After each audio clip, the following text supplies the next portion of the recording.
De volta na sua casa, como sempre, para poder falar de assuntos que interessam a minha vida, interessam a sua vida, a vida de todos nós. Deixa eu contar uma coisa. Essa semana, eu cheguei na casa da minha filha e eu tenho 2 netas. E neta é filho com açúcar, né? Esté tem 3 anos e a Helena vai fazer 3 meses. Aliás, essa virose que pegou todo mundo por aí, elas contraíram também, muita febre, e a Helena ficou isolada e a gente sofre, né? É uns bichinhos com febre, febre é tão ruim, congestionado, pior ainda. E aí eu chego lá, tá a Esté assistindo desenho. Mas quando eu entrei na casa dela, a televisão estava mostrando o funk. Um sujeito fumando um baseado e 2 meninas com short jeans muito curtinho, uma letra de funk, palavrão puro, e minha netinha na frente da televisão.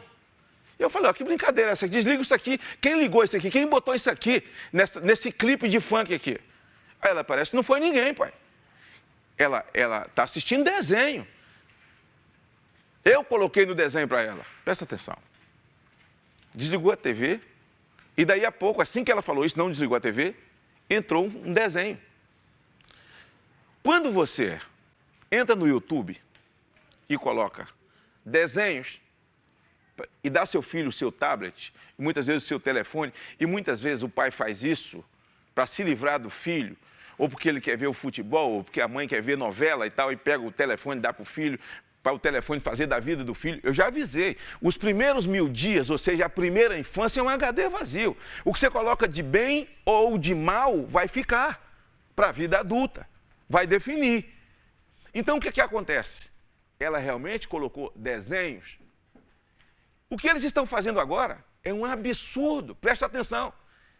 Eles não estão incitando as crianças ou os pais para que levem as crianças a eles. Eles acharam as crianças.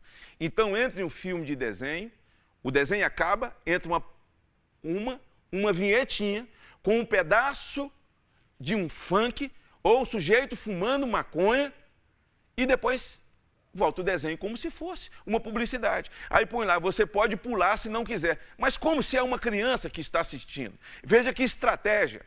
Veja que são pessoas que têm entendimento do comportamento humano, que conhecem mensagem subliminar e sabem mais de que os pais vivem desavisados, ansiosos, inquietos, desesperados, correndo atrás de bens materiais, sei lá o quê. Mas os filhos são dádiva de Deus e é deles que nós precisamos prestar atenção. Então, o que acontece? O Netflix também. E, aliás, o Netflix, os seus filmes, e principalmente os de desenho, eu advirto vocês, e até mesmo os filmes de ação que lá estão, há uma tendência muito grande, são filmes tendenciosos para ideologia de gênero e induzir ao homossexualismo. Preste atenção, por favor, entre no YouTube, aí, no seu telefone, no seu tablet, e põe lá desenhos e espere terminar uma sequência, não é? Até porque tem muita gente cristã fazendo muita coisa boa. Tem muito clipe bacana, eu já vi uns clipes bacanas para criança, da Bruna Carla, de Aline Barro, de muita outra gente, de Rebeca, muita gente fazendo coisa boa.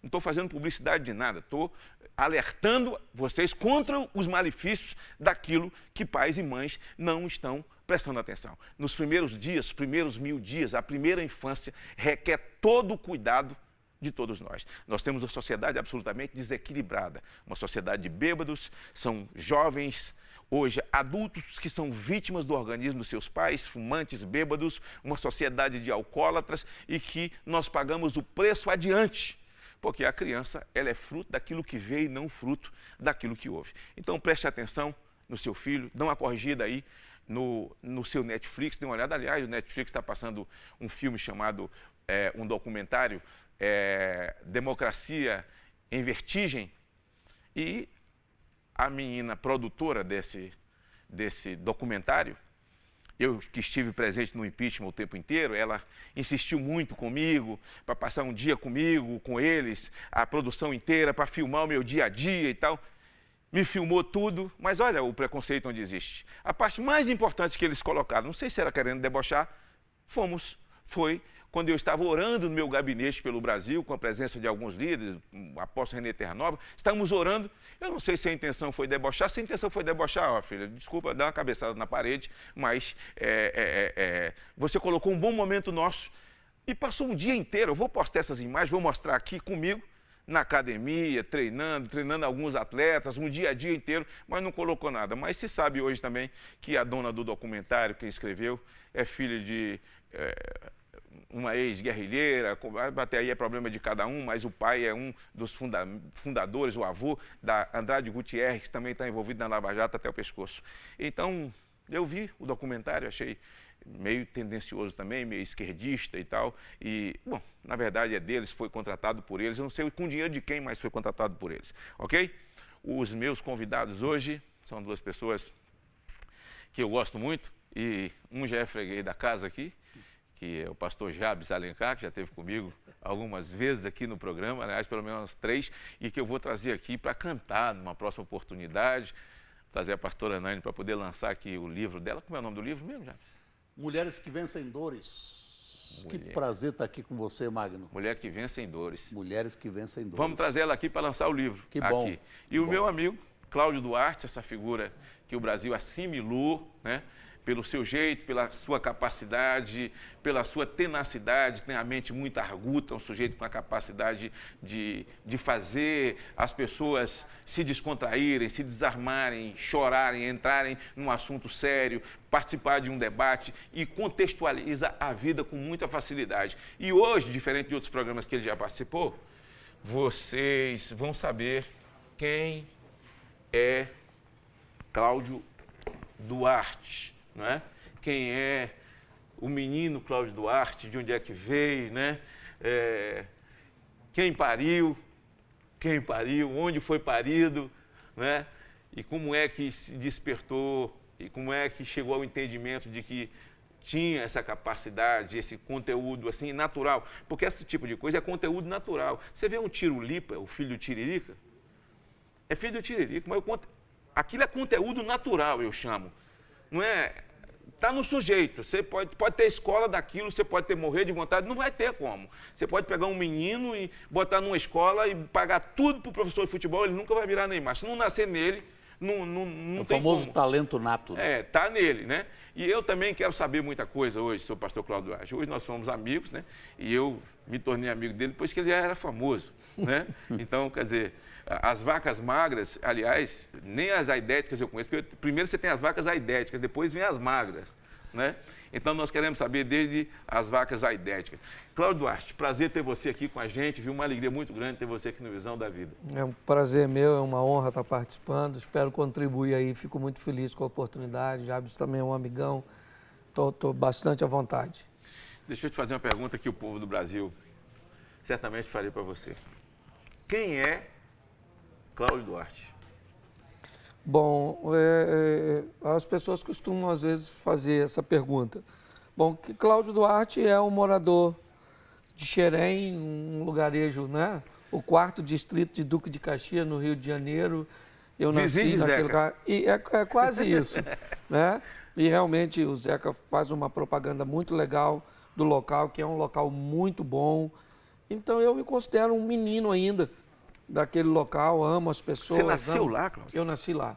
Eu sou nascido e criado em Xerém, apesar de ter esse jeito meio aminerado, né? Meio, às vezes, de interiorano, mas eu acredito que por causa do convívio com os mais velhos, eu acabei adotando um vocabulário e um comportamento. Gostar mais da terra, gostar mais de agricultura, dos bichos. E eu costumo dizer que todo ser humano saudável, ele procura felicidade. E eu encontrei a felicidade lá em Xerém. Seus pais são do Rio de Janeiro também? Na verdade, meu pai, ele é capixaba. Minha mãe tinha vindo da Paraíba, mas nasceu em Minas Gerais, mas uma família que estava migrando para o Sudeste com o propósito de chegar no Rio de Janeiro.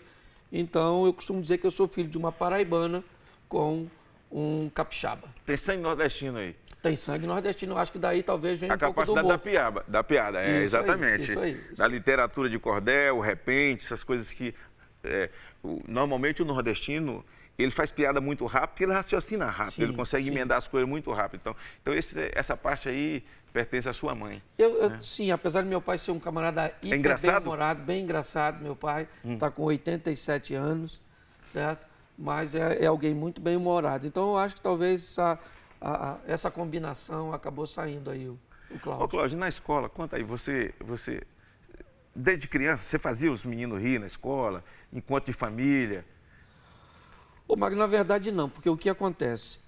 O meu pai teve diversos relacionamentos. Ele não gosta que eu diga que ele casou 8 vezes, certo? Mas ele teve inúmeros relacionamentos, ok? E eu fui ganhou de chicanismo de Fábio Júnior. E eu fui obrigado a contar isso, ok? Mas aí eu fui criado em lares diferentes. E como eu não tinha um comportamento padrão, havia coisas que um lar permitia e outro não. Então, às vezes, eu chegava num lar com um vocabulário que o anterior permitia, e eu fiz algo no anterior que acabou me removendo de lá. Com isso, depois de um tempo, eu descobri que falar era perigoso. Então, eu fiquei introvertido, tinha muita dificuldade de comunicação, praticamente não falava. Fui namorar com 17 para 18 anos, foi o meu primeiro relacionamento. Então, eu fiquei muito fechado.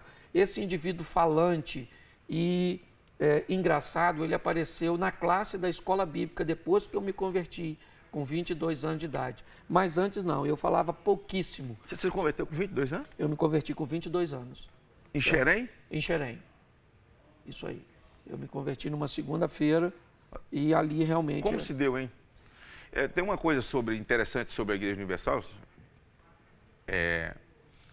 Houve uma época que a Rede Aleluia, quando eles fizeram a Rede Aleluia, já se lembra muito disso, eles faziam muitos eventos nas capitais. Isso. Tinha as rádios no Rio, faziam aqueles eventos no Flamengo, enorme, eu cantei muito naqueles eventos por aí, Brasil afora. E depois o Crivella me contou. Aí comecei a falar assim, por que a Rede Aleluia, as rádios nos estados, elas são todas último lugar? Assim, ninguém ouve. Você está ouvindo a Rádio Aleluia, a Rede Aleluia, você está ouvindo um culto da Igreja Universal, 24 horas. Ele me disse que foi uma pesquisa do Ibope, que o Bispo Macedo encomendou, perguntando assim para as pessoas: o que levaria você a ir a uma igreja? Show? Prêmio na rádio? Certo? Concurso pela rádio? Ou convite de um amigo? Convite de um amigo passou de 90%. Eles fizeram da igreja um circuito interno e fizeram a igreja, a rádio alimentar os membros, alimentar a ovelha para ela poder parir, né? Por isso, a minha pergunta: quem te levou? Quem te convidou? Você ouviu? Você gostou na rua? A mãe de Zezé, quando estava aqui com ele, sentou e falou: meu filho ia ver os ar livre na rua, os crentes cantar na rua, chorava, queria cantar, e Zezé começou a cantar, foi na igreja, né? Quem levou você? Na verdade, foi uma prima. Eu fui muito influenciado por uma prima que se converteu, certo? E eu acho que ela foi a minha grande influência. É viva? Sim. O nome dela? Luzia. Ô, Luzia. Hoje ela caminha conosco lá na igreja. Ah, é? Sua ovelha? Sim, caminha lá comigo. E eu acredito que ela foi a minha grande, não apenas influência, mas a primeira pessoa que me acolheu no Evangelho, certo? Tudo começou por ali. Então, eu vivi isso, apesar de que eu, quando tinha uns 13 anos, por morar na casa dos outros, eu tinha algumas obrigações. Aquela história daquela época: lavar banheiro, varrer o quintal, arruma sua cama, comprar alguma coisa, arrumar a cama. E numa dessas arrumações eu encontrei um livro que continha histórias bíblicas. E eu li esse livro diversas vezes sem nunca ter tido um contato com a Bíblia. Mas era um livro de histórias bíblicas, ilustrado. E esse foi o primeiro contato que eu tive. Anos depois eu tive o primeiro contato com a Bíblia. E aí eu descobri que lá continha o restante das histórias que eu comecei a ler nesses livros. E foi ali a minha porta de entrada para o conhecimento bíblico, para a proximidade com a palavra de Deus. Essa igreja lá em Xerém, o que é? Batista? É uma igreja metodista wesleyana, onde eu me converti. Você continua metodista? Não, hoje eu fazia seminário batista, fui ser pastor de uma igreja na Barra, no Rio de Janeiro, uma igreja batista, depois recebi um chamado para abrir uma comunidade. Hoje eu sou pastor de uma comunidade no Rio de Janeiro, lá em Xerém, chamada Projeto Recomeçar. Nós fizemos 5 anos agora, no dia 2 de junho, e estamos caminhando lá. Só para a gente colocar na conversa aqui, para ele não ficar só de olheiro aqui, Já você é filho de pastor, né? Eu sou filho de pastor, neto de pastor, sobrinho de pastor, primo de pastor, cunhado de pastor, pai de pastor. E irmãos são quantos? Nós somos em 7 homens e 4 mulheres, 11. Papai foi desbravador lá no Nordeste, né, naquele tempo que era difícil ser Foi crente. João Pessoa? Papai, ele nasceu em Pernambuco, na cidade do Luiz Gonzaga, lá no Exu. Está lá em Exu. É. E aí dali ele saiu evangelizando, quando ele se converteu com 17 anos, e saiu evangelizando, saiu pregando e naquela época, muitos anos atrás, né, tinha os missionários americanos, era a época do Lampião, né, papai teve a experiência de sofrer a perseguição que a igreja sofria, e ele saiu abrindo igreja, onde eu nasci, Cajazeiras, Crato, Catolé do Rocha, Pombal, isso tudo na Paraíba, né? E depois foi para Mossoró, Rio Grande do Norte, e várias cidades do Ceará, e depois em Vitória da Conquista, na Bahia, depois São Paulo. Então eu sou de uma família que é toda... Meu pai já era pastor quando eu nasci, né? Somos em 11 filhos, 7 homens e 4 mulheres. Todos os homens são pastores? Só um que não é pastor. Os 6 são pastores. Interessante, né? Totalmente diferente da história do Cláudio. Cláudio já veio de uma história totalmente diferente, né? Né, Cláudio? Eu praticamente sou o primeiro pastor. Eu tenho um primo que é pastor. Você tem um primo pastor? Tenho o Guilherme, é pastor. Mas a minha família é uma família... Eu me converti com 22 anos, então eu tenho uma vida bem... Caminhei no que a gente chama aí de... no mundo secular, né? Durante um bom tempo. Então, bebia... Eu conheci os dois lados e eu gostei mais desse que eu estou agora. Você chegou a usar droga? Magno, cheguei. Já falou que é, né? Porque beber usou droga. Tá na legalidade, mas é droga, né? Sim, aliás, sim. Esse é um país de bêbados, né? País de bêbados hipócritas, né? Que enche a cara, dorme com a cara cheia de uísque, enche a cara de cerveja no final de semana e fica exigindo que a classe política e que... É a droga que a sociedade não condena. Que vai e resolva lá o problema do cara que está fumando crack, do cara que está cheirando pó, mas são tudo hipócritas. Festa, nasceu criança, tem bebida alcoólica, festa de escola tem bebida alcoólica, fez 15 anos, tem mais bebida alcoólica, a festa é da cidade, a cidade fica fedendo mijo, porque todo mundo bebe mijando pelos cantos da cidade. Quer dizer, uma sociedade de hipócritas, de bêbados, sabe? De gente que tem dinheiro, mas só dorme se beber uísque e dorme bêbado, vive de olho inchado. Quer dizer, mas é preciso resolver o problema dos que fumam crack, né? Porque eles são isentos disso. Lá em casa, eu tenho 42 anos que tiro drogado da rua, que tem cara de recuperação. Toda vez que chega um bêbado, você fala assim, você já usou droga? Ele fala assim, Deus me livre, eu só bebia. Né? Eu só bebia, Deus me livre. E a minha experiência é a seguinte, de cada 50 viciados em cocaína que eu recupero na minha instituição, e nós recuperamos 85% dos que passam lá, nós só recuperamos um bêbado. O que bebida alcoólica faz no sistema nervoso central do indivíduo é um negócio incalculável. Então, quando o cara fala assim, eu bebia, então usava droga. Né? Eu comecei a fumar maconha com 13 anos, por isso que eu perguntei se você converteu com 20, e na verdade eu nasci num lar onde minha mãe já conhecia Jesus e tal. Já eu fui batizado com 12 anos de idade, mas com 13 eu desandei, naquela época que o sujeito andava de óculos escuros de noite era maconheiro, né? Quer dizer, hoje ainda é, né? Porque óculos escuros de noite, a não ser que o cara seja, né, tem uma deficiência visual, mas de estar de óculos escuros na esquina era maconheiro, preguiçoso. É né? meu. Você participou dessa época? Eu não sou tão velho assim não, Magno. Entendeu? Ô, Magno, a gente podia mudar o programa, eu entrevistar vocês dois. Eu sou... Não, mas você... Eu sou mais novo do que isso, entendeu? Mas... É porque nós estamos numa parte que parece que você não experimentou. Né? Graças a Deus que não. Mas eu cheguei bem pertinho, assim, nunca me viciei, mas já provei, certo, alguma coisa. Mas foi uma etapa da minha vida que eu acho que eu precisava passar, ok? E foi um ciclo da minha vida que eu precisava viver. E eu confesso a você, eu não vou dizer a você que eu me arrependo daquilo que eu vivi, não, certo? Eu gostaria de estar vivendo aquilo que eu vivo hoje, com a vida que a mentalidade que eu tenho hoje me ofereceu há mais tempo. Mas acho que toda a experiência que eu tive, hoje eu vejo no ministério, sendo pastor, ajudando pessoas a ingressar num estilo de vida cristã, conhecer um ambiente, por exemplo, de um bar, certo? Como ele é um ambiente alegre, agradável, a gente consegue entender por que ele é tão atraente para algumas pessoas, entender como alguns ambientes familiares são tão ruins que os homens têm que ficar em casa ou têm que ficar num bar bebendo para esperar a mulher dormir, ou então para esperar o álcool fazer efeito, porque vai chegar em casa, a mulher vai falar sobre tantas necessidades, ele está... Então, há todo um conjunto de coisas que conhecer os dois lados, certo? Acaba nos dando um nível de uma experiência. aparente alegria, né? Uma aparente felicidade, né? O bar e tal, você está falando desse sentido, né?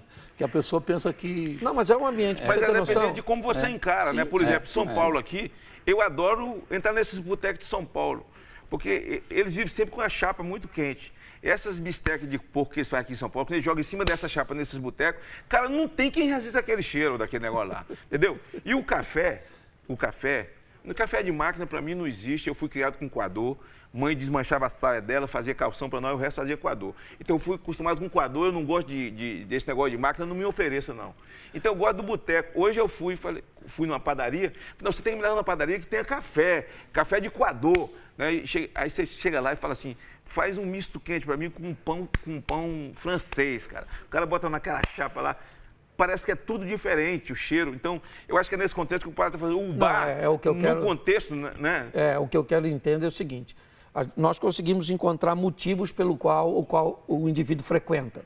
O que nós temos que entender é que ele tem algo mais precioso em casa que pode ser danificado por causa daquele ambiente aparentemente agradável, entendeu? Então, hoje, quando eu vejo alguém falando bem do ambiente da bebida, do ambiente da descontração, eu consigo entender. O que essa pessoa talvez não tenha um entendimento é que tem algo muito mais precioso do que aquele ambiente e que algumas práticas que estão ali podem prejudicar e muito seus filhos, seu casamento, sua saúde, sua situação econômica, ok? Mas as coisas, na verdade, Magno, caminharam tanto por um lado.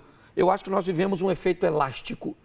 Nós seguramos tanto durante tanto tempo que quando soltamos foi para tão longe e hoje nós estamos tentando puxar de volta. Então talvez meu discurso para quem está ouvindo seja o discurso ultrapassado de um retrógrado, de alguém que não entende o bem-estar muitas vezes do poder do álcool. Então é complicado hoje abordar um pouco dessa situação. Eu, às vezes, consigo, por ter um estilo mais bem-humorado, então eu consigo, às vezes, navegar. E muitas vezes o álcool, o sujeito procura isso porque é refúgio, né, Glória? É refúgio, né? O sujeito se refugia naquilo e faz daquilo o seu bem maior. Porque onde está o teu tesouro, está o teu coração. E quando o ambiente que deveria ser o tesouro seu deixa de ser, o cara vai buscar.